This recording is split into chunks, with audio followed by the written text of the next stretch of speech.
Hello and welcome to the Total Soccer Show. My name is Daryl Grove and I'm joined by a man who's got two thumbs and is sitting over there. His name is Taylor Rockwell. Hello. The specificity of the introductions, always appreciated. Hello, my friend. Hello. I counted your thumbs correctly. You sure did. I sure did. Yep. Still here? Didn't get washed away? We got lucky, right? I forgot the name. Florence storm did not come through Richmond. We got some rain. That's about it. Yep. All is good in Richmond. Some rain is the key phrasing. We got some rain. Yeah. It's ongoing, but there's no threat. Right. There's no threat. So we are here. All our thumbs are here. Yep. We are going to do our weekend review. Thumbs up, thumbs down. We're sort of expanding it a little bit, right? We've had some feedback from listeners that maybe there was a little too much fogus on the Premier League. Still going to cover the Premier League, of course, because how can we not? It's where the action is. But today there's going to be Serie A, Bundesliga, MLS, NWSL. We're going to be all over the place. We are. I think it's worth noting as well that what we're going to try to do is maybe, like me personally, reflecting a little bit like what the talking points or the trends are from the weekend, as opposed to, hey, I have 14 things I want to talk about from West Brom, Middlesbrough, or something like that. Yeah. I don't know. I went championship. You sure did. Yeah. So it's just more so like looking at maybe some of the bigger stories as opposed to just the individual little moments that I thought were particularly fascinating. Well, big this weekend was Juventus's 2-1 win over Sassuolo in Serie A. I want to start with a thumbs up for ESPN Plus. Oh, yeah? ESPN Plus made it just a lot easier to access this game than when it was on beIN Sports. Okay. Yeah? I'm with you on that one. Yeah. Just because you can do it after the fact, you can just go back and stream it if you want, and you can flick through it. It's much, much easier. Plus, we still get ESPN on our yes, television? we do, yeah. I tried to get beIN Sports on DirecTV today. Not it much. wasn't there. No, nope. Yeah. Helpful. Yeah, Helpful that I'm hoping that gets resolved at some point. As am I, because otherwise it's dodgy streams to watch Ronaldo score goals and people get spit on. Yep, that is pretty much what happened in this game. It finished 2-1 to Juventus. Can we start with the goals? Let's do it. Sort of like this game, right? It started with goals, it ended with spitting. There you go. So Ronaldo got his first goal for Juventus. He did. I think Sassuolo, thumbs up to Sassuolo for helping him make that happen. Yeah. I mean, he had lots and lots of opportunities in the first three games. Yeah. Fourth game, he finally got the tap in from, 6 inches out? Yep. Have you seen the crazy statistic about his goal?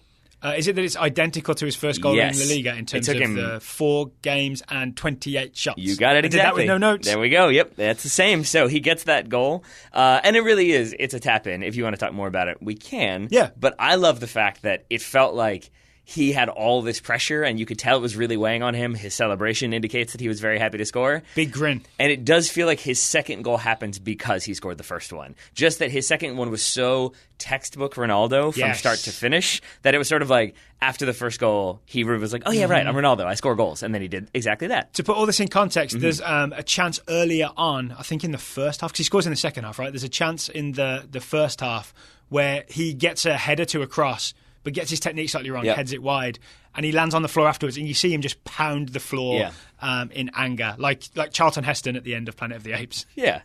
I'm not sure which one was more upsetting for the respective people, but so then I think the Charlton Heston one. Nah, I don't know. I think if Ronaldo continued not to score, he'd be just as upset. It's just proof that there is pressure on him, because this was a big move. He's obviously in the spotlight, and if this went on and on and on and he's not scoring, then suddenly questions would be asked. He did scream, "I'm supposed to score, you maniacs."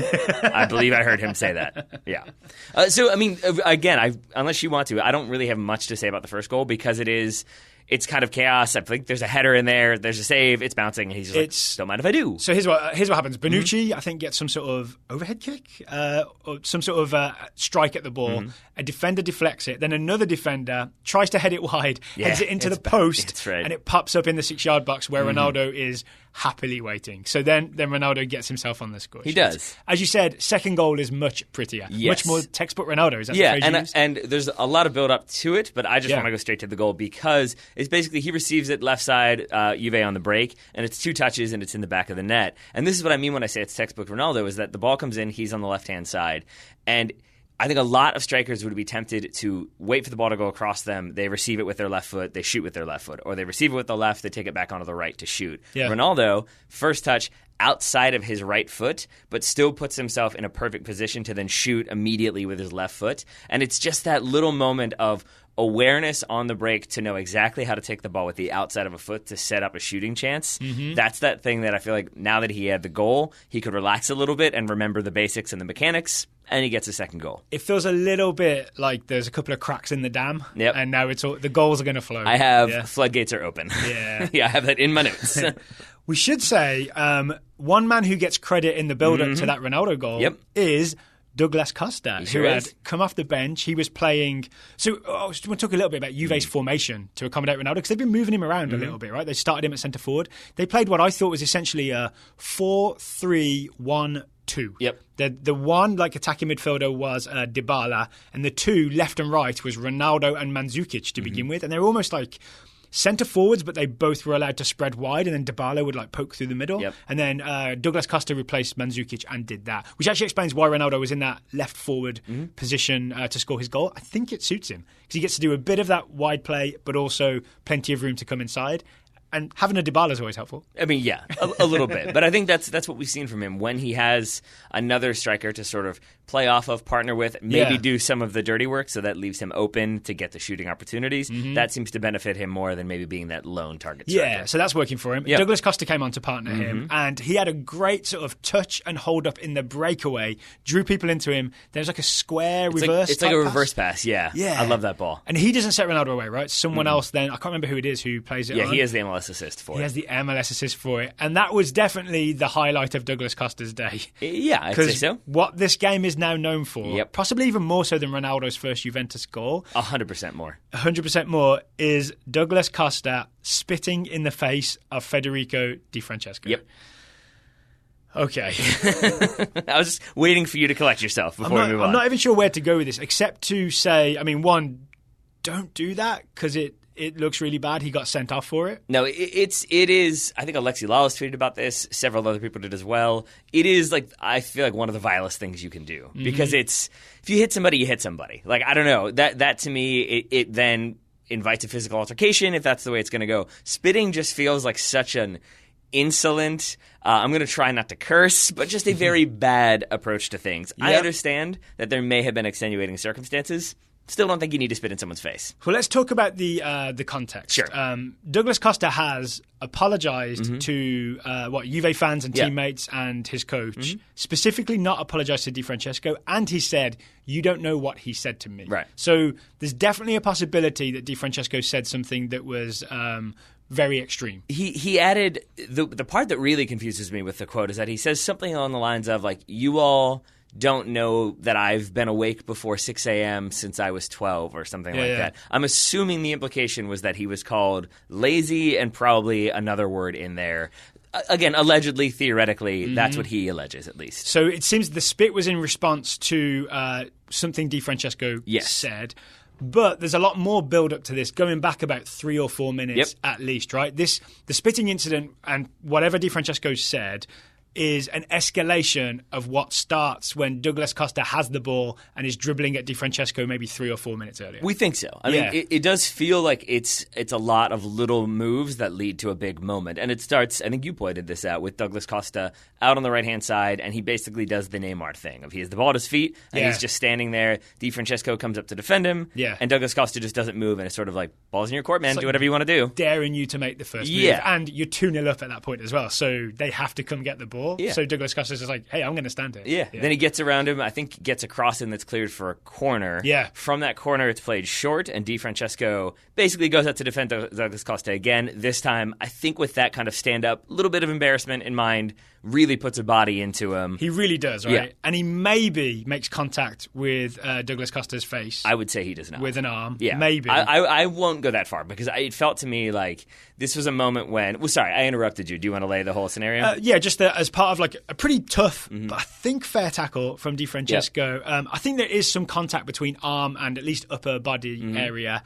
But then as the ball gets loose, Douglas Costa then grabs his face and goes to the floor. So either Costa has been hit in the face and feels very wronged, and that's part of what escalates all this, or Douglas Costa lost the ball and faked an injury. And that's what it was for me. And I think the key part for me is just the delay. That the contact comes, Maybe we thought maybe there was like a trailing elbow from the other arm. I didn't see any contact there. I thought there was first time. It does not. So then Douglas Costa, waiting until maybe a second and a half after there was contact to throw his hands to his face and fall over, seems to conveniently correspond to the moment when he realizes, oh, I've been bited off this ball and I no longer have it. I'm going to throw my hands to my face and make it seem like I was elbowed to the face to justify losing possession after I was just showboating a little bit. Yeah, I think that feels accurate, right? Then the ball goes down the other end. I think there's a throw-in, a bit more play. It ends up another Di Francesco versus Douglas Costa moment with Di Francesco with the ball, I think, this time. Now it's Douglas Costa's turn to put in a very hard tackle. Yeah. And then as they get up, an elbow, and then after that, maybe a head in the face. Definitely so this is where it's really escalating, right? We're basically at a 10 here, and after a minute later, it goes to 11. Yeah, I mean, I think the first challenge... and then Juve go back to 10. Yeah, there you go. The first challenge was, for me, a yellow from Douglas Costa on Di Francesco, because it is Di Francesco going away from goal. It's not a challenge that needs to be made. It's reckless and aggressive from Douglas Costa. It does feel like it's a retaliatory act that he really does like sweep the leg a little bit, and that's why Di Francesco is angry when they get back up. Di Francesco, rather than focus on the fact that his team has just scored a goal, kind of gets in Douglas Costa's face as he's standing up, and that's when that elbow comes up from Costa. So right there, I think you could make an argument that could have been a yellow for the tackle, could have been a straight red for throwing the elbow. Then as the referee comes over, there's another altercation, as you said. He really does go in with that head. I think that could have been a headbutt. That could have been a second red card. It could. I think the only reason it isn't is because while all this is happening, a cross is coming in and Kuma Babacar is scoring for Sassuolo and making it 2-1. He halves the lead. I think that's the only reason maybe that less attention is paid that's what I was to saying, this possible is red that card moment. It's weird to me, though, that like neither one of them is really responding to that at all. Like you would expect even Di Francesco, like I understand he feels aggrieved, but like his team has just scored. You would expect it to be like get back to midfield. Or at least be watching the game as it goes in, right? Because it's a good finish from unless Babacar. you're trying to rile him up to maybe try to get him a red card, in which case, well done. And it seems that all this continues as kickoff is happening after the Sassuolo goal. That's when the split happens, and that's when I think that gets called back eventually. It takes a while. They use video review to catch Douglas Costa. You can see Di Francesco after the incident happens. You can't really see it live, but you'll see him run up to the official. He says something. The official sort of looks at him and is like nods. Then play continues for a while. We'll look into this as well. And then it seems like he blows the final whistle, but in actuality, it's about 45 seconds after the incident occurs. He whistles the play dead, issues the red card. Douglas Costa walks straight off. Not much protest from him. Game resumes. So there we go. That is Juve 2, Sassuolo 1. Ronaldo's first goals for Juve. Douglas Costa's infamous red card. We're going to wait and see what sort of ban Douglas Costa gets from Juve. I would. Excuse me, from Serie A. I would venture to guess he gets one. And one game? He gets a suspension, rather. Sorry. I would venture to guess it's at least 3, maybe 5. What will be interesting is if he comes back and says, there was racial abuse, or it was something said, and then he files some sort of complaint against Di Francesco. If that doesn't happen, then it looks like it will be just a straight suspension for Douglas Costa for a good long while. All right, so there's your Serie A. But I do recommend, if you have ESPN Plus, Serie A is very, very, very accessible now. You can get a good look at it. All right. Shall we move to the Premier League? Let's do it. Let's move to Spurs v Liverpool, where I believe my notes that you have written, you wrote the header in my mind for each of these, is Liverpool title challenge is on. Yep. I've got 5 thumbs up to Liverpool for winning 5 in a row. Yep. Obviously, the title challenge is on. Yep. Liverpool beat Spurs 2-1. This is a big win. They beat Spurs away for both teams. Yep. It was at Wembley. And you're right. Like, this game probably bigger than Man City's win on the weekend just because this was against Tottenham. Yep. But I felt like there were... If you didn't see, Man City beat Fulham 3-0. Thank you. Yeah. And it did feel like there were some parallels here because one thing I thought was particularly interesting was, I'm going to say thumbs down to Jurgen Klopp for making me even more nervous than I was before. Because moments like Sadio Mane should have squared it. There's a moment where he should have squared it to Mohamed Salah for like an easy ball. Yeah, the 3-on-2 right at the end. And he has a shooting. I think, this is like in the first half. There's a bunch of these. And this is what I mean to say is that Liverpool still win. They almost could have ended up drawing because it could have been a penalty at the very end. But it felt like they were winning and Jurgen Klopp was still furious because they weren't doing the next level of the game, that it's like sort of like, they're trying to get to that level. And it's the same thing Man City are doing. Did you see that Pep Guardiola canceled the day off because he felt like they were so wasteful in front of goal against Fulham that it should have been 6 or 7? I didn't see that. And for him, that he then felt like, oh, you all are sort of taking your foot off the gas a little bit. You're not quite as hell-bent on winning the title as you were last season. We need to get back to that mentality. It felt like the same thing from Jurgen Klopp. That's great. We're up 2-0. We should be up 4-0. You shouldn't be celebrating this and shooting from wherever you want. You should be squaring for the easy goal. That's interesting. I do think we're thinking of the same moment. Does it end with a Naby Keita sort of shot from a weird angle? No, there's one where Sadio Mane, he shoots, and like, I understand why you would shoot in that moment, but it's one where Jurgen Klopp loses his mind, and it's because Mohamed Salah was running through, and if Sadio Mane had just, instead of shot, played it back across, Mane's there for a tap in at the far post. The fact we're confused about, I was confused about which one it was, is testament to how many moments they were. Yeah. But it's also testament to the quality of Liverpool's attack, and I think thumbs up to the way Liverpool approached Spurs. Okay. So I watched this game, actually didn't watch it live. I woke up to watch it live, fell asleep and failed, watched it on the DVR. I thought Liverpool did a really good job of not going all out trying to press Spurs at their own 18. They just reeled it back in a little bit and sort of set the line of pressure over the halfway line for sure, but not too far up. And it really frustrated Spurs. Spurs kept trying to play out of the back, kept just running into red obstacles, either losing the ball through a tackle, like their passes were blocked, or being forced into really stupid passes. Like there was remember the Eric Dyer one? I mean, there were like 15 in the first 10 minutes. Yeah, included. So there's the Dyer one that puts, I think, Salah in on goal. That could have been 1-0. Then the corner that Liverpool score off of actually starts with Christian Eriksen just trying to nod it backwards, a header backwards. If you want to even go before that, to his own team, that goes out for, it ends up going out for a corner kick that Liverpool score from. But even before that, it starts with Toby Alderweireld trying to play a long ball. He hits it straight into Roberto Firmino, and then it launches that counterattack. Spurs get it partially clear, and that's the header from Christensen, or not Christensen. Liverpool really shut down one of the best attacking teams in the Premier League. Yeah, and You've got Christian Eriksen making bad passes. Yeah, that's not great. That's next level. To be fair, it was a header. So, there's that. I will say it also, I think, was a pretty... there's no way Klopp could have known this, but I think it was also pretty brilliant to do that because it felt like Spurs maybe set up a little bit to expect a lot of pressure from Liverpool, so they wanted more options in the middle. So instead of it just being Eric Dyer as that like deep set midfielder, it was Dyer almost like on the side of a midfield three with Harry Winks and Dembele, which was a strange choice in my opinion, and it felt like they kind of anticipated. I felt bad for Winks. There was a lot of hype before the game about this is Winks' opportunity to really impress, and it just didn't quite go for him. Well, but I think a part of that is because they expected to have that front three pressure, so they needed to be able to play out of it, but then they would have a break. But if Liverpool are dropping back a little bit more than they expected, then you sort of have these three guys who are standing there like, all right, I guess we'll move forward, but you don't have much of a plan at that point. And I think that's partially to explain why they had such trouble getting through that Liverpool midfield or Liverpool like attack. But it's also the fact that Liverpool is just very good. I also want to offer a sort of consoling thumbs up for Harry Kane. So I saw he got a lot of stick after this game for not having a good game. I still think he was very good. I saw running through treacle from several different British pundits. He's never fast. Again, I think we've talked about this a lot, or I have. He's never, ever been fast. But what he's really, really good at is taking the ball down under pressure, protecting it, and when needed, spraying the ball wide. There was a lot of Harry Kane spreading the play. Maybe he was spreading the treacle. But like it didn't often result in anything because the attack was so blunted. But I feel like Kane did a very good job up against very bad circumstances. Yeah. You know what I'm saying? I mean, that's fair. I think. I mean, it's still a little bit like, say, Lewandowski for Poland at the World Cup, right? Where he's trying his hardest, but it's not. The rest of the team isn't clicking around. Yeah, I mean, if you're blaming the forward for like goals not happening when the forward's not really getting balls in optimistic spots, exactly, you're kind of blaming the wrong person. Yeah, that's what I thought was happening with Harry Kane. I think maybe Spurs fans, maybe English media are just setting the bar a little too high, thinking Harry Kane can just score whenever he feels like it. Golden Boot runner of the World Cup. That's a high bar that's already been set. It is, right? But that you can't then expect him to just score from everywhere. I mean, maybe you can. Maybe Spurs fans do. Maybe Pochettino did. Are you just being argumentative? No, I mean, I'm with you, but if I'm being Cockerell's advocate. If I'm being totally honest, I think there is part of you that is a fan of Harry Kane, and so you're willing to maybe give him a bit more leeway than you might other players. Well, I feel like strikers are underappreciated when they're not scoring. Yeah. You know what I mean, that's definitely true. I like to be the person that mats the defense for the non-scoring strikers. For the non-scoring English striker, yes, you do. But to go back to it just because...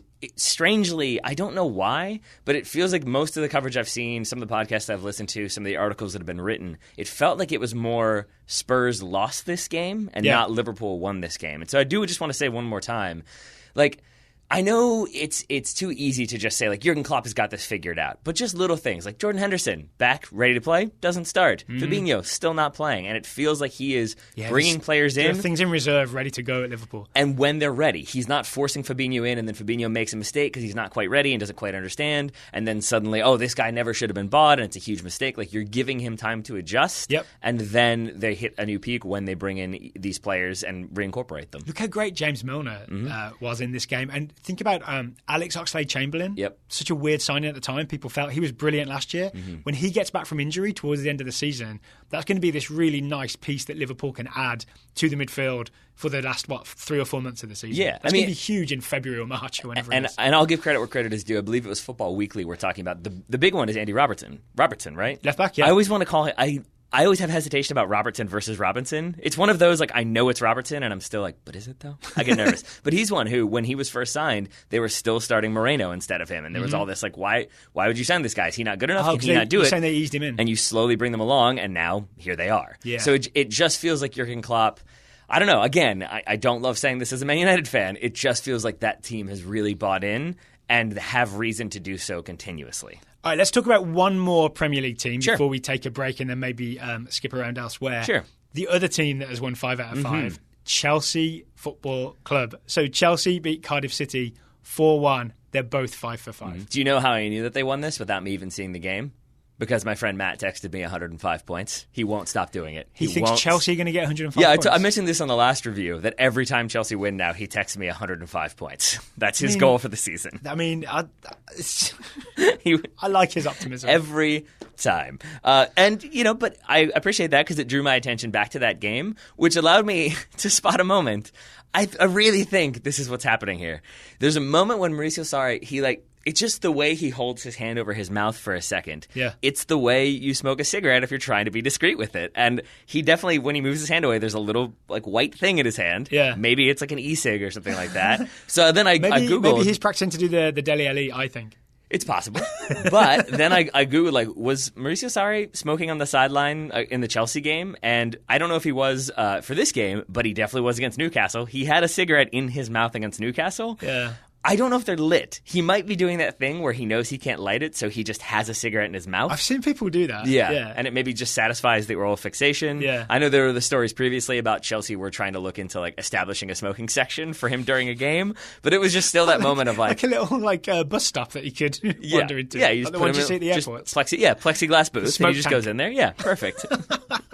You pitched that on Shark Tank. The smoke tank on Shark Tank. The smoke tank. I feel like probably somebody already has. But that was just amidst Chelsea continuing their 5-game winning streak. I was just sorry for smoking. I'm just so focused on this. Him and Ricardo Lavolpe? Was that who it was? Oh, I can't remember. Yeah, but the Mexico coach at 2006. Yeah, definitely smoking in his denim jeans on the sidelines with his polo tie. He and Sarri, they can go toe-to-toe on that one.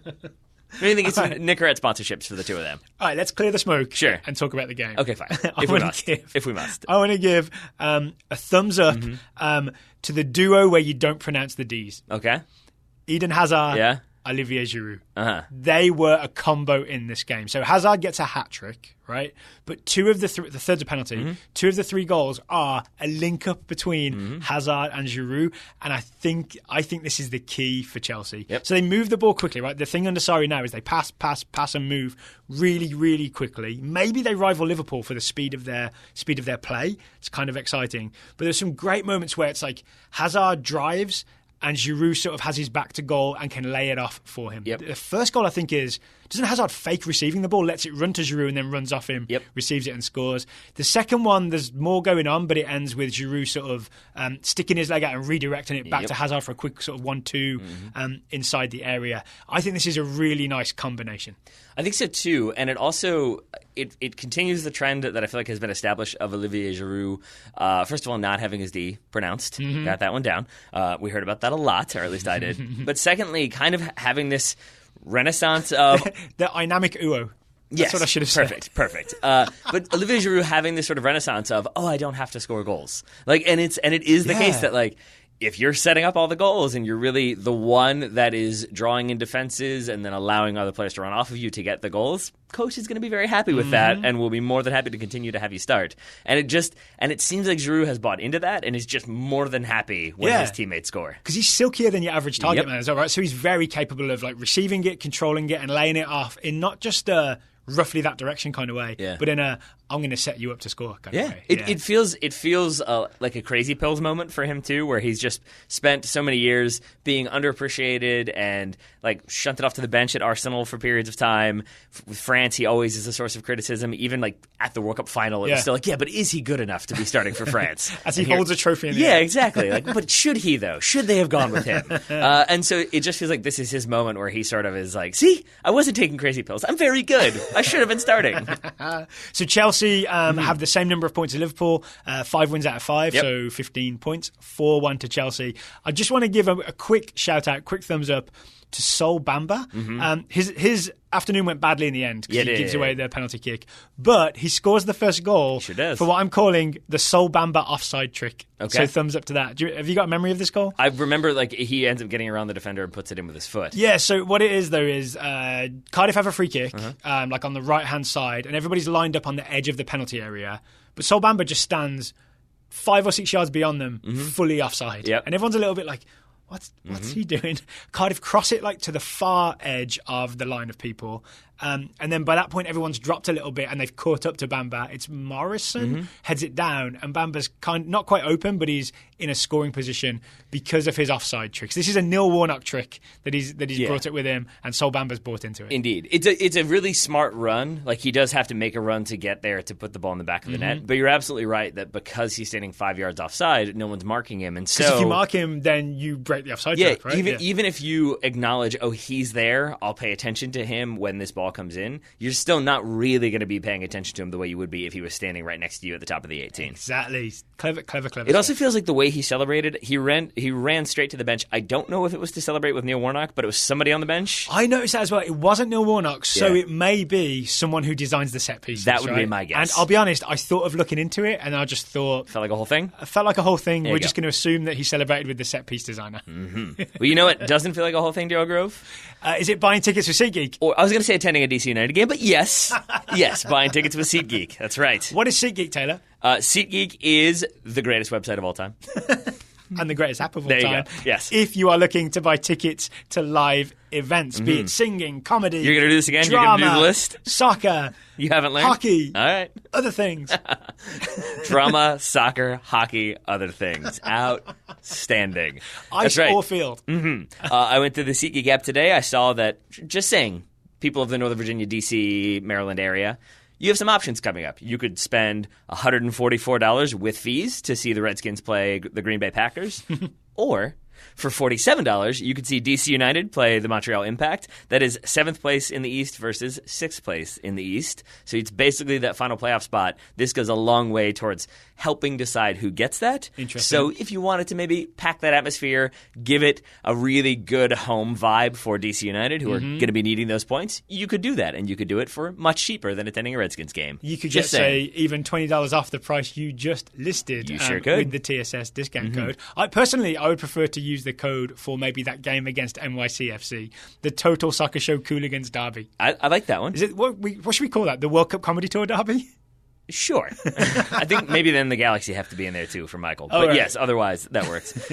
Or if you didn't want to, have to split your loyalties there, you could go see DC United play the El Salvador national team on October 3rd. That's not happening, is That's happening in the middle of the season. It's a midweek game. I'm guessing they won't be playing many of their starters, but yes, that is happening. Is it some sort of testimonial game? I don't know if it's a testimonial or just an exhibition. Either way, it seems like strange scheduling. So you could go see that, or you could go see a potential playoff game. Other Major League Soccer teams are available. There you go. But Wayne Rooney doesn't play for those ones. But if you wanted to attend those games where Wayne Rooney could be an opponent, you could do so. And as Daryl said earlier, you could get $20 off by doing what, Mr. Grove? So you download the SeatGeek app. You do. That part's free. You should do that anyway. You go to the settings tab and you enter the promo code TSS.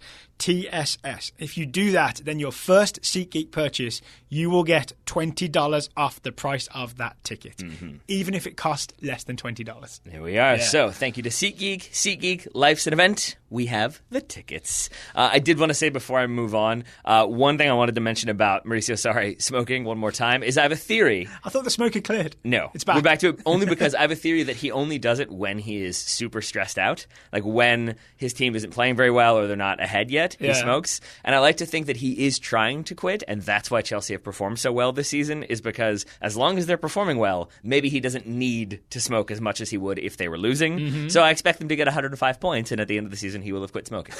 That's my guess. That's his nicotine. Yeah. His victory-tine. Yes. One man who is definitely not smoking, because I don't think he's ever done anything to harm his body in any way, is Zlatan Ibrahimovic. All right. You want to talk about Zlatan? Yes. Okay. This maybe could have led the show, right? I think so. It'll definitely lead the Cooligan show this week. Yes, it will. It will, right? I'll put good money on that. Thinking. Yes, there's no way will. It doesn't. Nope. All right, so we've got to say thumbs up to Zlatan for his Taekwondo goal. Yep. Yeah, that's so it has been dubbed, and it's already like Matt Doyle, I think, said it for him. It's the goal of the season, even more so than the first goal Zlatan scored in El Tráfico. Interesting. Where do you come down on this one? I felt his El Tráfico goal was either the winner or the equaliser in El Tráfico, right? The Taekwondo goal, they were 3-0 down. This made it 3-1. It did. It finished 5-3. It did. So in terms of that moment... it sparked a comeback. It did spark a comeback because they got back to 3-3, but this team lost 5-3. That is true. There's a lot of other things going on in this game, including a Zlatan-Michael Bradley argument at the end. And a massive thunderstorm that appears to be happening, and tornado sirens are going off in Richmond, so we'll see how this goes. Do you have your phone? Yeah, I do not, but we have a big heavy desk. We'll get underneath it. Elementary school taught me that that's the way you survive a storm. Okay. And a nuclear attack. Fingers crossed. Yeah. A nuclear attack. Let's focus on the just the technique of the goal and the moment of the goal, maybe before we talk about other things. Is that okay? Yeah. Okay. I think it's correctly called a Taekwondo goal, whatever it is. Matt Doyle called it a Taekwondo golazzo. I forget if we ever fully established whether or not he is actually a black belt, Zlatan, or if that's just one of his many claims. I think he might be in like Aikido or something like that. Okay. But I will say... He has some Taekwondo training. We know that. Well, that training factors into this, definitely, because it is the flexibility to be able to get... I mean, it really is like almost like one of those like kicks that goes all the way around in a circle that he's able to bring the ball around. Yeah, I mean, it's incredibly impressive given that he's running at full speed to be able to turn, get that ball redirected on goal. And it does feel like he kind of knows what he's doing when he does it. He definitely knows what he's doing. Here's the one impressive thing to me about this, or the many impressive things, is I could roughly do that move, right? Like I could spin around. I've got long legs like that. I'm somewhat flexible. I could spin my legs in the air and go around. But one, I'm probably not making contact with the ball. And two, if I am, I don't know where that ball's going. Nope. Whereas when you see Zlatan do this, he knows exactly where that ball is going. I think evidence of that it just ting the inside of the post, which means he was aiming for inside the near post, right? If anything, he just missed by like a millimeter and caught a little too much metal. But apart from that, that's what he was going for. Yeah, and it reminds me, there was like a soccer video I watched many years ago that was talking about how basically like the number of shots taken per game, this is when I was like going to be the world's best goal scorer when I was like 14. Yeah. The number of shots taken per game has has dropped so significantly that at that point I think it was averaging like if you take 3 shots, you're likely to score a goal. Like that was, and so this idea was shoot more, you'll get more chances. And it does feel like this is a good example of that as well as Zlatan's goal, that it's just like do what you can to direct the ball on frame, and even if you just get a little touch to it, it might be enough to wrong foot the goalkeeper, which is exactly what it is here, although it's not just a little touch, it is a Taekwondo goal. Well, I'm glad you mentioned wrong foot in the goalkeeper, because that's what I think this goal is all about, right? So that ball was chipped over the top by Jonathan Dos Santos, right? Chipped over, it's going to land over Zlatan. It's going to land on Zlatan's right side. And Zlatan has got himself between Hagland and Bradley, who were the two centre-backs. If it had landed the way it was supposed to land, Zlatan definitely can hit that right-footed volley at Alex Bono. Alex Bono has basically got that near post covered. And then it's, there's a good possibility that Bono saves this, right? My read on this, and I've watched this in slow motion several times, is that what Zlatan does is because he knows that that's what's expected, that right-footed volley as it drops over his shoulder, the spin around, he's able to then attack it from a different direction and completely take Alex Bono by surprise.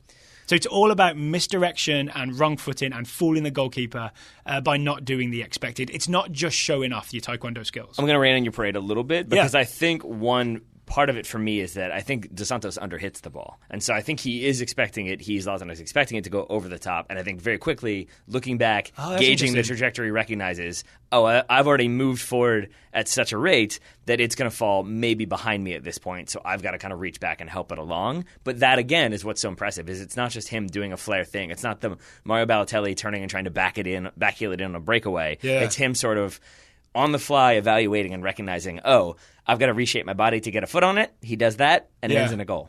Okay. And let's say things can be two things. There you go. But I want to add, Zlatan goals can be two things. I think one thing I really enjoyed, aside from the away ovation, which he did get, is very, very briefly. That was nice. Yeah, but very, very briefly. This is his 500th goal, as he mentioned later on. And he does have a momentary celebration where he runs off like he's about to celebrate, and then I think very quickly remembers, like, we're down 3-1, and just then jogs straight back to the. And it was just that moment of like, okay. It's not yet just about Zlatan in his mind. It is still. I think he referred to Toronto as his 500th victim afterwards. So there's that, which is interesting for a team you lost 5-3 to. Yeah, a little bit. And also, I feel like he scored. Also, it's not one goal against every team. There it is. That was the thing that stood out for me. Of like, not so sure about that one. Pretty sure you scored on a couple French teams a couple of times. Well, saying it's only just occurred to me that 500 is a huge number. It's like it's half a Pele. It's almost as many appearances as Michael Bradley has. All right, you want to talk about the Bradley argument? I think we probably have to. So this happens towards the end of the game after an Emmanuel Boateng tackle on Marky Delgado. Yep. I think it's Bradley suggesting to the ref that Boateng, LA Galaxy player, deserves a yellow for the tackle on the Toronto player Delgado.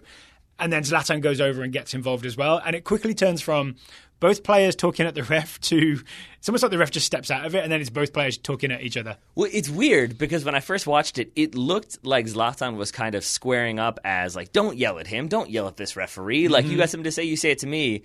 And then very quickly Zlatan turns and starts yelling at the referee too. It was sort of like, okay, so you're not there. You're mostly just there to get in Bradley's face, is what it felt like. So there were quotes after the game, right? There's what Zlatan saying that, because they were asked about it after the game, right? So Zlatan says that Bradley thinks he's a philosopher, but I've scored more goals than he's played games, so he should play by my rules. Not true. And is that right?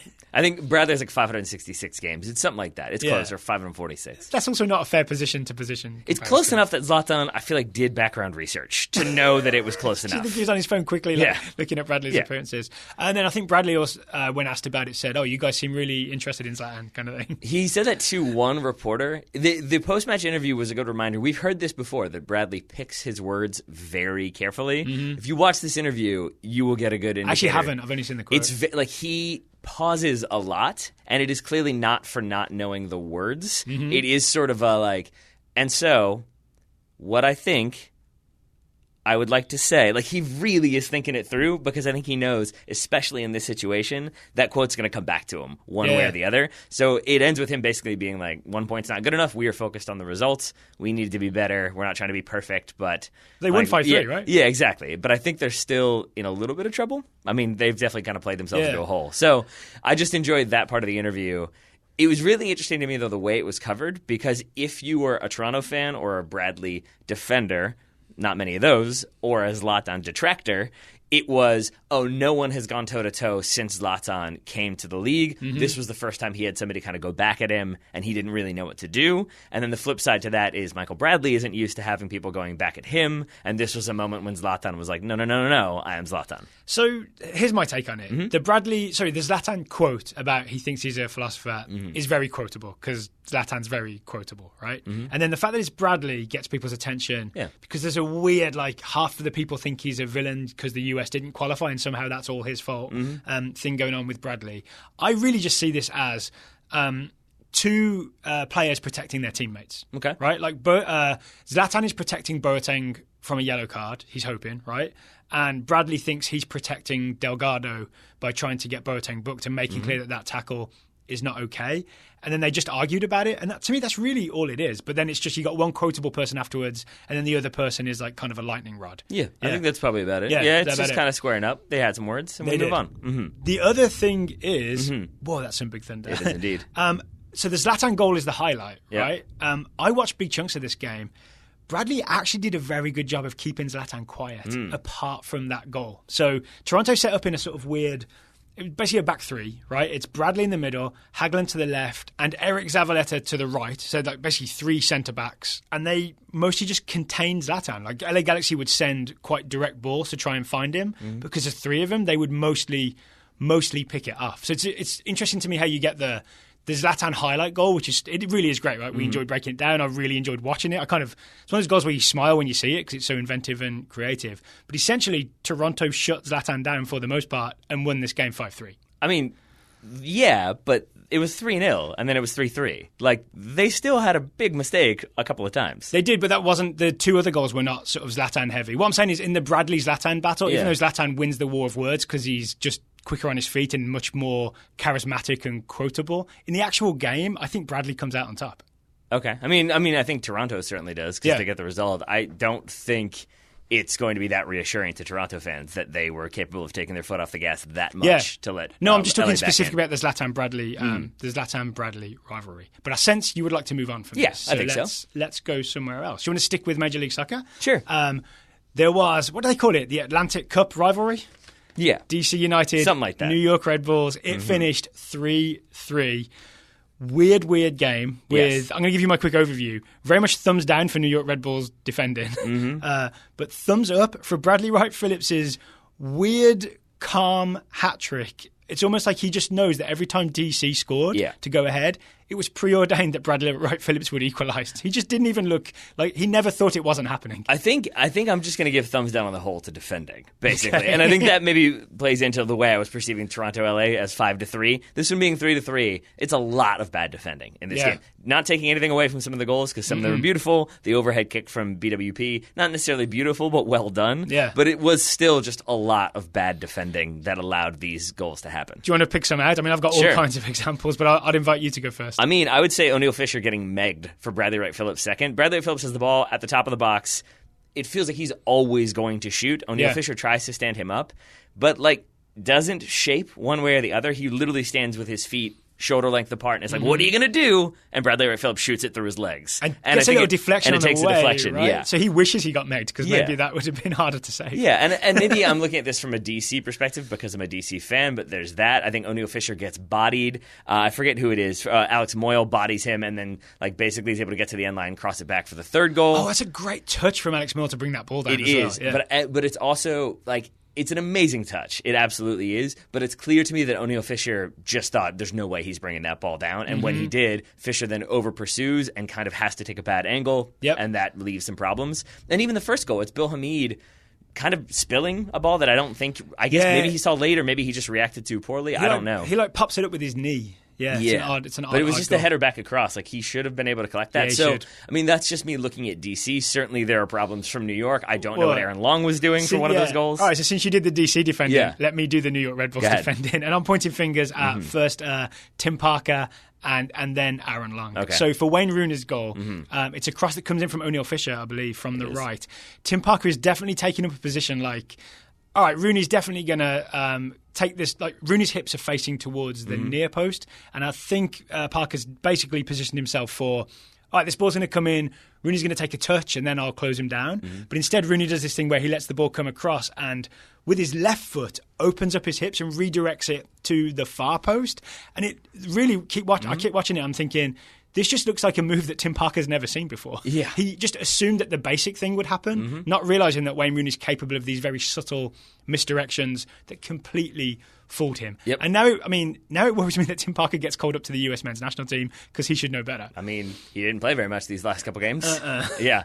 And then I would say for the Luciano Costa goal. Yeah. Oh, yeah. I have things to say about this too. What you got to say? I think we've seen the same thing, right? It's essentially Acosta dribbling through, plays a quick 1-2 with his left back, and there's definitely a moment where Aaron Long, it's after Acosta goes by Murillo, Aaron Long, definitely it was his job to step and block Acosta's path to goal, but instead Aaron Long sees Wayne Rooney and thinks, oh, Acosta Rooney, they got this bromance, I'm going to cut off the pass to Rooney, and all he does is step out of Acosta's way, opens the door to his house, and allows Acosta to go straight at the keeper, and he just chips it. It's a nice finish in the end, but he should never have been invited to do that. It's a near post chip, and Robles definitely like hung out to dry a little bit there, but it's also worth he noting. didn't expect his defender to open up and move out the way. But I think he also is expecting that ball to go to Rooney. That is kind of the presence of Rooney, aside from many other things he's brought to DC. It is that like, oh, where's Rooney? You got to be paying attention all the time. Mm-hmm. And I think that's why Robles is just cheating a little bit to his left. That's why there is that little space for Costa to chip into for the third goal. Oh, but a weirdly enjoyable game.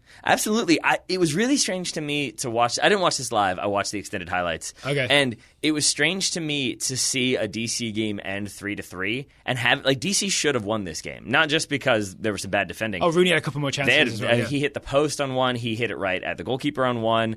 It could have been, and that's just a weird thing to see as a DC fan. In the years past, it's been like defend, and maybe then, grab a chance, and then they got one on the break. And look at that. So that was really interesting to me. The other interesting thing for me was the way this game has been perceived. It's been a lot of, look at the difference Wayne Rooney has made. I saw many people tweeting, it was like, oh, the first 14 games they had 11 points. The next 14 games, once Rooney was signed, 24 points. And they've doubled their points per game, or more than doubled their points per game. And all of that is true, but my favorite response to this was Kurt Larson on Twitter, who just responded, home games help. And it is the case that if you play your entire first half of your season, bar, 2 games away, it's always going to be a little bit harder to find a rhythm and get into it. And for those who don't know, that's because DC were waiting for Audi Field to open, so their back half of the season is stacked with home games. Yep. Yeah. Mm-hmm. So they are in a good position now, especially if they win that game against Montreal that I mentioned earlier, that it does feel like DC could find themselves in the playoffs again, but lots of seasons still to play. All right. One final MLS thing. Yeah. Very quick thumbs up to Atlanta United for the very quick demolition job they did on Colorado Rapids. It was 3-0 inside the first half. I haven't seen it, but there was time for Andrew Carlton to get 20 minutes or so. Yeah. Things are rolling at Atlanta. I was also happily watching Atlanta fans essentially cheering for DC because they're in that supporter shield race with the Red Bulls. Which is weird because I think DC has been one of the bogey teams for Atlanta, so to see them rooting was interesting. I thought, going back to the Atlanta game, I really enjoyed watching Bobby Warshaw and Matt Doyle try not to lose their minds figuring out what... was it RSL or Colorado? I forget. It was RSL, right? They played Colorado. Yeah. Colorado. Colorado had literally 10 outfield players on one side of the field, like maybe within 15 yards of the sideline. And so Gressel just runs down the other channel like, hey, I'm open, and nobody spots him. And then he's able to square it back for Almiron, I think it is, for one of their goals. It was just sort of like just watching them be completely flummoxed as to what Colorado were doing. It was an enjoyable moment for me. Playing Atlanta is the answer. Yeah, that's the answer. Playing Atlanta. Shall we move to the NWSL? Of course. It was the playoffs. It was the semi-finals. But as I understand it, because of the storm, only one of the semis got played. It was Portland Thorns versus the Seattle Reign. Yep. Or, as Megan Rapinoe called it when she was on TV a couple of weeks ago. Did you hear this? She was on. She was sort of briefly a guest commentator on a Major League Soccer game. And she was promoting this playoff match, and she called it "My Seattle Reign against the Portland Whoever's." Oh wow! So, well done. Like a little bit of an insult, but friendly enough banter that I think it's like in good spirit, but up in the rivalry. She's got plenty of national team teammates playing for her opposite number. I'm pretty sure she knows that. This is my kind of bantery rivalry where it's a little bit of a punch, but nothing too aggressive. Yeah. Well, I mean, maybe she'll be ruining those words since maybe they were a little bit of locker room material. She may be, because it finished Portland Thorns 2, Seattle Reign 1, after Seattle had taken the lead. Yes. Where would you like to start with this, Taylor? I got a few things to. What would you like to go with, my friend? I'm going to go thumbs up to Portland Thorns keeper Adriana French. Yep.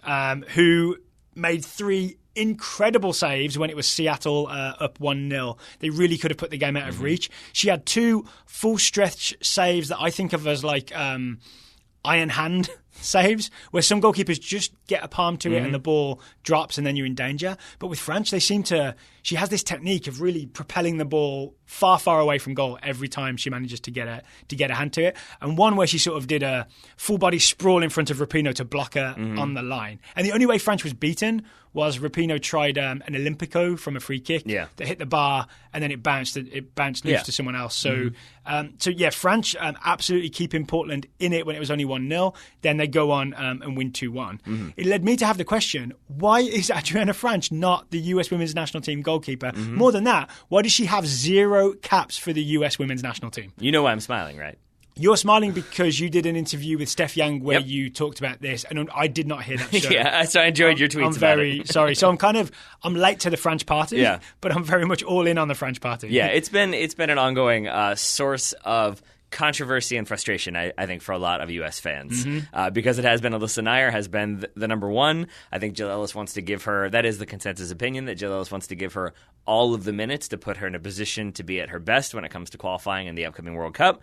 But as happened, this was Steph's point, as happened last time around, you give Hope Solo all the minutes. You don't really have that many deputies who are like players who can deputize in her absence, but also challenge her for that spot. And so it becomes this entrenched person is always going to be the number one, and that's just the way it's going to be. Oh, so I didn't know about that interview. I obviously will go back and listen. But I also want to say thanks to Alex Ray Snyder, who pointed me to a Caitlin Murray story on The Athletic, where Caitlin Murray laid out the idea that that Alyssa Nair thing happened because when Hope Solo was essentially terminated as US Women's National Team keeper, there was just a panic of we've got to make a decision right now, and they just went with Alyssa Nair and have stuck with it no matter what. And I think that might turn out to be long term not a great decision. Yeah, right? I mean that's the even if Nair has played well and has justified that selection. Yeah. It is still the case that if you're just only ever choosing that player, it can eventually come back to bite you. And Franch is 27. Like, she definitely should have a cap by now, and maybe should even be the starter, as I understand it. So I know I'm late to this controversy, no, it's all good. But I'm glad that I got to sort of watch Franch play and admire what she's doing. I have to say, though, one of my favorite responses was Jonathan Tannenwald, who said, short story, Ellis wants to give Nair as many reps as she can. Long story, it's a long story. Thank you, Jonathan Tannenwald. Yeah. You got anything else from this game? Just that, it was really nice to see players who I'm looking forward to. I don't know how to phrase this, but basically, it was nice to see Tobin Heath be Tobin Heath. Yes. I guess what I'm trying to say. There was other players I have obviously specific involved. Thumbs for Tobin Heath. I'll get back to Was it for her challenge after she lost possession that led to Portland's goal? Thumbs up to Tobin Heath for never giving There it is. So, Tobin Heath not only scored the equaliser, she had a winner incorrectly disallowed for offside. She was definitely onside, right? When Haran, which led to her coach jumping up and down in anger. Yeah, that was interesting. Heath was mad too, right? But when Lindsay Haran scores the winner, it is not long after Lindsay Haran has attempted a kind of Cruyff-ish turn, being maybe fouled but definitely tackled, so Portland lose the ball.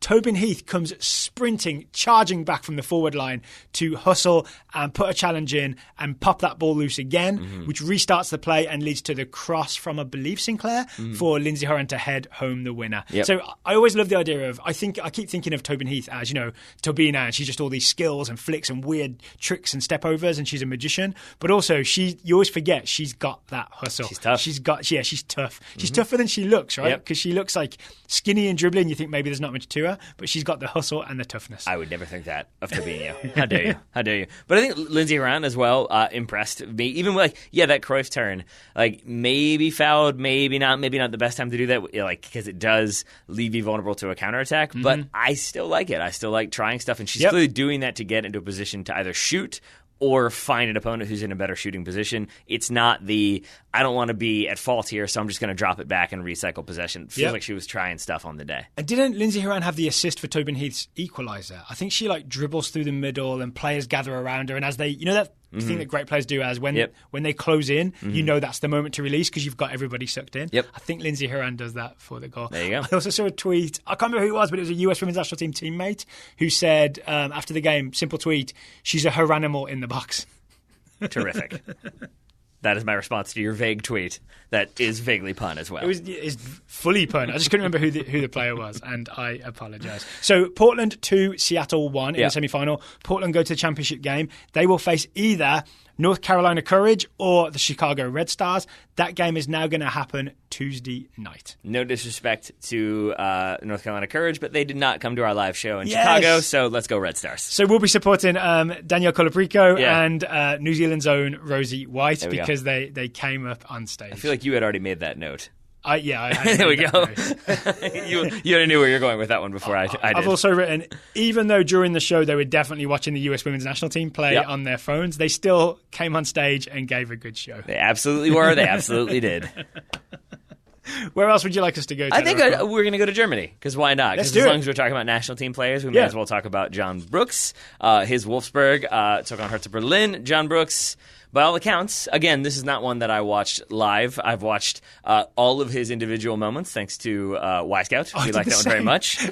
Y-Scout's going to be thinking, why has this person watched this twice? And I have a question. Yeah, maybe. I have a question for you. I hope not, because that means it's learning, and then Skynet is real. A lot of his when it comes to defensive positioning, it felt like it was constantly John Brooks making up ground. Yeah, and that's one where I can't tell, is that him being out of position and thus having to cover, or is that him covering because his teammates weren't doing what they needed to do? My read was that it was a bit of both. Okay. It was because I saw a lot of John Brooks winning balls high up the field, or sometimes dribbling forward. So I think he charged forward quite a lot and then had to hustle back. But at the same time, I think sometimes also he was the guy that would drop off and cover, because Hertha only had one striker, right? It was Ibisevic, I think, was the striker. So it's possible that, I can't remember his centre-back partner's name, but they probably took turns marking him and dropping off. Yeah. Right. So sometimes he would just be the deep cover. Yeah, and it reminds me, this is a circuitous route again, but a long time ago, do you remember, was it Dejan Stankovic scored like the goal off of a goal kick? The goal kick was taken, and he volleyed it back from midfield. For Inter? And I think when you were writing for the offside still, you had the line of like, it was like... he tried something and the nun slapped his knuckles. I was like, no. It's like a piano teacher. Yeah, like, no. Yeah. That's what like John Brooks reminded me of on several occasions. Just a few of his tackles were just like, no. Like, you're just not going anywhere. Like, I'm just stopping the ball. You're going to keep running, and I will keep the ball. Or you will go flying past me, and I will keep the ball. It was somewhat imperious, right? His passing was very nice as well. So I feel really good about John Brooks being in form. I think Wolfsburg are like top 4 in the Bundesliga. Let's just keep him in form. That's what I have to say. Let's keep him in form. Yes. All right. So thumbs up to John Brooks. One who's not in form, who did not play this weekend, is Weston McKennie. Yeah. And maybe that's good, because he wasn't there for Schalke's third straight loss of the season. They haven't gotten a point through their first 3 games of the Bundesliga campaign. But at least now we know it's not Weston McKennie's fault. We do know that, so that's good. I'm not sure what his status is right now. I know he wasn't there. Bruised knee. But we should be a little bit worried, I think, for Schalke, given that their Champions League campaign starts this week. For Schalke as a whole, yeah. Yeah, it seems like it's a Tedesco problem. Well, that's interesting, though, because I read an article in The Guardian where they were talking about, I guess, afterwards, he went over to the fans and sort of, like, tried to pick them up and get them going again, and it felt like the prevailing opinion was that if there is a person who can fix it, it is Tedesco. So, and I believe even his... I'd say if there's a person that needs to fix it, yeah, it's Tedesco. But I think the front office like echoed that and said, like, we have full faith in him. And it didn't feel like one of those, like, no, we definitely have full faith. We're looking at other options. It wasn't a, quote, vote of confidence. No, I think it felt like we know what he's done for us. We know what he's doing for us now, and he's doing it without players who left in the offseason. Yeah. And we didn't really bring anybody in to really help him that much. So it's okay for now. It's okay for now. But it reminds me of when Manuel Neuer was still with Schalke, back when they were like at the peak of the Bundesliga, deep in the Champions League stages. But it was like I think they played Man United in a semifinal while being like 13th in the table. It feels like that's what Schalke are going to be doing when they're 18th, I think, or 17th in the table right now, heading into the Champions League. Okay. Elsewhere, Borussia Dortmund won without Christian Pulisic. The only reason I think that's notable is that Pulisic really is injured. Yeah. So anyone who maybe wrote stories suggesting that he was skipping international duty out of more loyalty to Dortmund, he missed the Dortmund game before the international break. He's missed the Dortmund game after the international break. That story does seem to have picked up steam, though, for whatever reason. I saw it on Sports Illustrated, like I think on Friday. There was another story about should we be worried about the absence of Christian Pulisic? And my answer to that is no, aside from I would like him to be in the team whenever possible. But I have no questions about his loyalty. I've seen his tattoos. Yeah, also he's cap-tied, so what you That too, yeah. Anything else you would like to talk about in the Bundesliga? Nope. I think that's about it for me. All right. I've got one final Premier League thumbs up, thumbs down. Thumbs up to David Silva for cheating just a little bit to make an old lady happy. What you got? Do you know about this? So before the Man City game, the players came out with 2 very nice old ladies, sisters, 102-year-old... Oh, yes. Yeah, okay. Vera Cohen, 102, and 97-year-old Olga Halan, who's her little sister. So Vera Cohen came out with David Silva, and Silva's her favourite player, which makes sense, right? Because she's a long-term Man City fan. Silva's been around at City for a good while, right? She asked him, can you score a goal for me? Score a goal for me today. And he said, I'll try. Silva scored in the 3-0 win over Fulham. Little bit of handball in there, but I think cheating's okay to make an old lady happy. Daryl's just bending the rules left and right today. I don't know how I feel about this. Similarly, big thumbs up for the... did you see the team hug around Leroy Sané after he scored City's first goal in the 3rd minute? No. So there's been a thing with Leroy Sané. There was the Germany World Cup thing, and then he also wasn't in the City team to start the season. And there were, questions about maybe he wasn't pulling his weight 100%. He started this game. He scored after 3 minutes, and he got that everybody on the team hugs you celebration afterwards, and it just felt like a team re-embracing like a young, talented player. Well, then, a nice moment. But the downside to it was that apparently afterwards Guardiola was not pleased with the intensity of the hugging, so they're going to have even more training to focus on how you've got to hug properly if you want to be a champion again. They're going to have squeeze sessions. Yeah, that's how it works. They're going to have the Temple Grandin squeeze machine. That's their plan. Any other thumbs for you, Taylor? Your thumbs need to go anywhere else? For the Scouting Network, yes, but if you've got stuff to get to before that, then that works for me. Just a couple of quick ones. Sure. Paco Alsassa scored in his first game for Borussia Dortmund. So it looks like they are going to actually have a striker.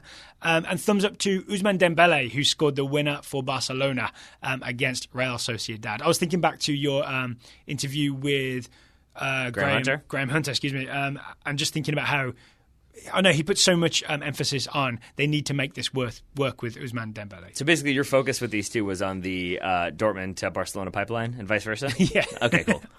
I'm very much thinking about it.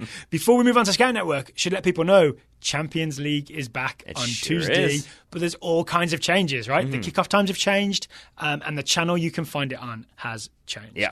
Can we start there? Let's do it. The Champions League is no longer on Fox Sports. It is going to be on Turner Sports own the rights. Champions League is going to be on TNT. So question for you, Tyler, as a more American than I, do more people have TNT in their cable package than will have Fox Sports 1? Or is it about the same? I think it's about the same. The big difference, as I understand it, is that for the longest time, I don't know if this changed, Comcast, you couldn't get Fox Sports 2. Oh. I don't believe that's an issue with Turner. So I think for that reason, maybe more people will be able to see more games. Interesting. Oh, it's also on Univision Deportes as well. And then if you want to watch all the games, you have to subscribe to BR Live, which is Bleacher Report Live. I looked into it this morning to make sure we had the information. It's $80 for the year or $10 a month to watch all the Champions League games. I'm very interested in what Turner's coverage is going to be like, how they're going to approach this. We've heard that it's going to be, a bit more analytical and maybe offer viewers a window into how teams plan to play and all that kind of stuff. So I'll be really interested to watch tomorrow. Yep. The other part that I mentioned was kickoff times. Can you remember the new kickoff times? Earlier than usual. Earlier than usual, yes. 12:55 tomorrow. The first game on TNT is Barcelona versus PSV. So you get to see all those Barcelona players. And for PSV, Chucky Lozano and Eric Gutierrez. And then at 3 p.m., not 2:45, 3 p.m. on TNT, it's Liverpool versus PSG. So both the PS teams play tomorrow. There you go. And if you're looking for, reason to be really up for this game, Chucky Lozano came out, I believe, today and said that he's always wanted to play for Barcelona. Sure, PSV will love that. Well, think of it as like an audition, right? Yeah. It's a Chucky Lozano audition. Also, Liverpool-PSG, that's an exciting game, right? Yes. I wouldn't expect to see Tim Weah, but I would expect to see some good football. Yes. Kylian Mbappe, for one thing. I would expect to see Marquinhos as a holding midfielder. Apparently, they experimented with Angel Di Maria occupying the Marco Verratti role. It's going to be... Where'd Marco Verratti go? I think is either injured or maybe suspended for the Champions League game. Did he get a red card last time around? And so maybe he's out for this one. Either way, I think it's going to be some interesting experimentation from Thomas Tuchel, who, lest we forget, took over at Dortmund, and there is that relationship there. So we'll see how they approach this game, both sides. Okay, lots of soccer to come this week. Yep. Lots of soccer just covered on the thumbs up, thumbs down. But still more. Still more, because there's lots of young players to talk about, including lots of young Americans in the Total Soccer Show Scouting Network. Let's get to it. Who you got for me, Taylor? Anurag Anjaria scouting Andrea Novakovic, the 21-year-old American striker on loan at Fortuna Sittard from Reading. Novakovic did not feature in either of the USA's friendlies against Brazil and Mexico. Anurag didn't expect him to start against Brazil, but was disappointed Andrea didn't get a run out against Mexico, especially since all Bobby Wood did after coming on was get himself booked. Russell Varner is scouting Alex Mendez, the 18-year-old American midfielder for the LA Galaxy. Russell says Mendez saw playing time in all three of the USA's games in the 2018 US Soccer U20 Men's Invitational. I remember you and Travis trying to get this name down. Yeah, get ready to say it a couple more times. We saw Mendez playing for the U20 side and finished second with 2 wins and a loss, which included losing to the U19s. Mendez started against Jamaica's U20s and had 2 assists in their final game against the Venezuela under-20s. He may have solidified solidified his spot with the U20s, but it looks likely he will walk away from the Galaxy Academy on a free, which doesn't make Russell bitter at all. There were several lines about how he was bitter about this. And then he said, I'm not bitter at the end. Why is he not going to sign for... I mean, I'd be homegrown playering this guy left, right and centre. I mean, the Galaxy are making lots of smart decisions right now, so I think it makes sense. Wes Kaufman scouting Ayo Akinyola, the 18-year-old American forward for Toronto FC. Ayo Akinyola received his first call-up to that same U20 team for the recent U20 Invitational. He scored with a solid volley in the USA's 3-1 win over Jamaica, got another in their final game against Venezuela, which they also won 3-1. Zach Epstein is scouting Julian Araujo. Am I pronouncing that correctly? Julian Araujo? Julian.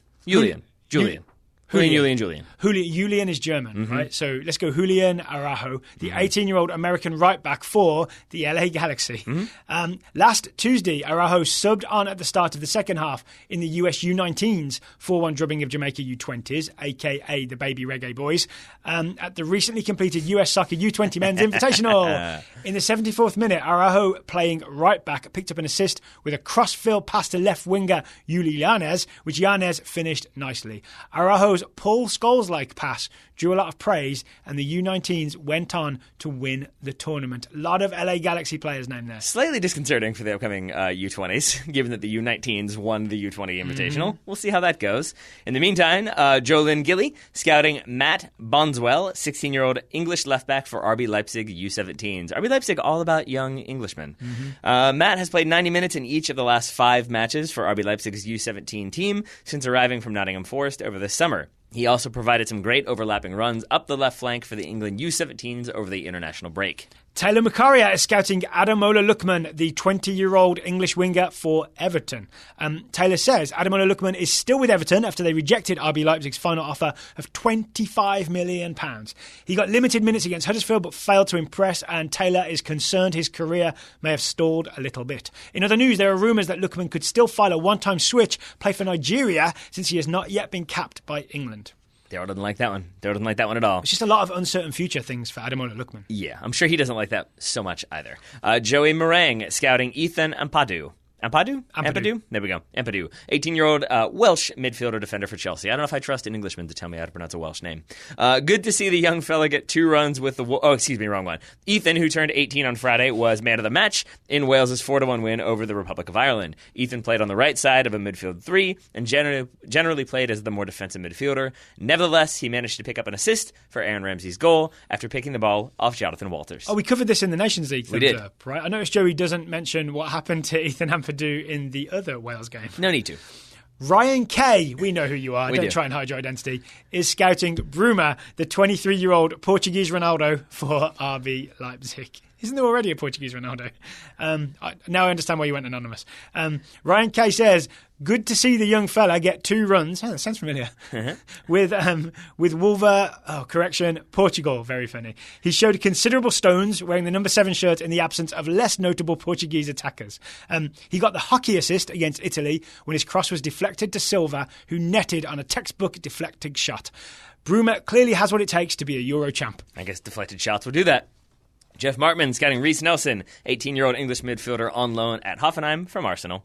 Nelson made his debut as a second-half sub in Hoffenheim's 2-1 loss to Fortuna Düsseldorf, with Hoffenheim down 1-0. The young Englishman equalized with his first shot attempt. A failed defensive header fell to Nelson, who used his first touch to move past a would-be defender before finishing a cross goal with his left foot. Craig Allison is scouting Jack Harrison. I love when we have rhyming scouts. 21-year-old English midfielder on loan at Leeds from Man City. Jack played the full 90 and scored his first goal for Leeds in their 1-1 draw with Millwall. His goal came when he chested a failed clearance onto his left foot and smashed home a shot from the top of the circle. I'm guessing, at the top of the box circle, right? Not the centre circle. Jack's goal keeps Leeds top of the league early in the season. Go on, Jack Harrison. Do you know why I'm giving you a skeptical look? No. Does Allison rhyme with Harrison? Does it not? Allison Harrison? Yeah. Doesn't like Allison Ballison rhyme? And Harrison Barrison? Only if you're very, very pedantic and you only see rhymes in black and white. So you? Shots fired. All right, moving on. Tim Foss scouting Marlon Vargas, 17-year-old American midfielder for the Seattle Sounders 2. Vargas scored 2 goals in a 5-1 victory over the Sounders U19s, or for the Sounders U19s, over the RSL U19s. He followed that up by playing his first full match as a professional, this time in S2's 3-0 loss to the Sacramento Republic. He played a bad back pass that eventually led to the first Sacramento goal, but 90 minutes is 90 minutes. You were right to move on quickly. Andy Hollands is scouting Julian Green. I got it right this time. 23-year-old American forward on loan at Greuther Fürth from Stuttgart. Andy says, fresh off of his 2 US appearances, Green scored a goal in Greuther Fürth's 4-1 victory over Holstein Kiel on Saturday. Green took a heavy touch on a pass in the box, but managed to slide in just ahead of the defender to knock the ball into the goal. The win puts Greuther Fürth at the top of the 2 Bundesliga table after 5 matches. I saw this goal. It was getting away from him, but then he slid after it and shot as he slid. There we go. Kind of I wouldn't say a nice goal, but it was a goal. Sliding goal. Sliding goal counts double. Braden Elliott scouting Chris Richards, 18-year-old American center back for Bayern Munich. Chris scored his 2nd goal of the season for the Bayern U19s in a 4-4 draw against Freiburg. He rose above everyone on a corner kick and headed the ball across goal where it bounced into the top corner. His goal put Bayern up 4-0 in the 54th minute before Freiburg scored 4 late goals to complete the comeback. Very nice. That's even more worrying than TFC. Speaking of Americans being good in the air in Germany, we forgot to mention in that Wolfsburg game, John Brooks got an assist. He got the equaliser. He got up on a cross or a corner, headed it down for a Wolfsburg player to equalise. Consider it mentioned. John Brooks' assist, definitely been mentioned. No one can say that it wasn't. Oh, I bet someone's tweeted, you forgot to mention the John Brooks assist, and they're going to be listening to this part now thinking, I shouldn't have sent that tweet. We shall see. Chris Fujimoto is scouting Jonathan Amon, the 19-year-old American winger for FC Nordsjælland. Chris says Amon tallied a goal and an assist in FC Nordsjælland's 4-1 win over Randers. Amon now has 3 goals in all competitions and is doing his best to try and dethrone Emmanuel Sabi as the top American goal scorer in the Danish Superliga. I forgot we were having a Sabi-Amon shootout. I like that. Yeah. I'm okay with that. Yeah. If it means pushing each other to, eventually be World Cup champions, that's fine with me. I'm fine with that too. For the United States. Yeah. Thank you to everybody who submitted scouting reports. If you'd like to join the network, it is totalsoccershow.com/join. Thank you, everybody, for listening. We will, of course, be back many more times this week. Tuesday and Wednesday, we will have coverage of all the Champions League action that we see. Listener questions to come this week as well. We hope you will join us. Taylor Rockwell, thank you for taking the time to talk to me today. Right back at you, buddy. Listeners, thank you for listening, and we will talk to you again tomorrow.